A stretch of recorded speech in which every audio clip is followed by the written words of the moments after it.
Tak v prvom rade, prečo sa organizuje? Mesto Michalovce dlhodobo podporuje mládežnícky šport, futbal takisto.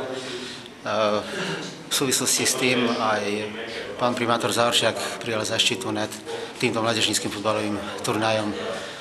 Pre nás takýto futbalový turnaj, medzinárodný futbalový turnaj má veľký význam z viacerých hľadisk.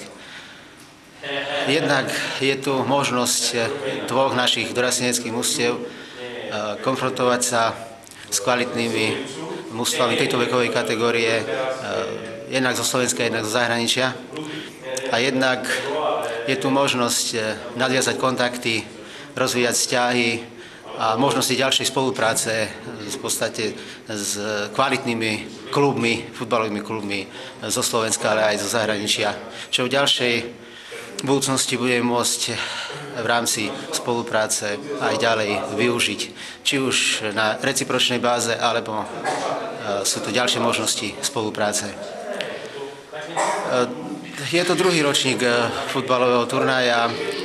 Na ten prvý sme mali veľmi dobré ohlasy od tých mužstiev, ktoré sa na ňom pred rokom zúčastnili. Vtedy to bola Nireď Haza, Legia Varšava a MFK Ružomberok. Tieto kluby veľmi pozitívne ohodnotili ten prvý ročník, či už z hľadiska organizačného, alebo z hľadiska kvality hry a úrovne turnaja ako takého. Aj preto Legia Varšava v podstate prijala ponuku účasti aj na tomto druhom ročníku.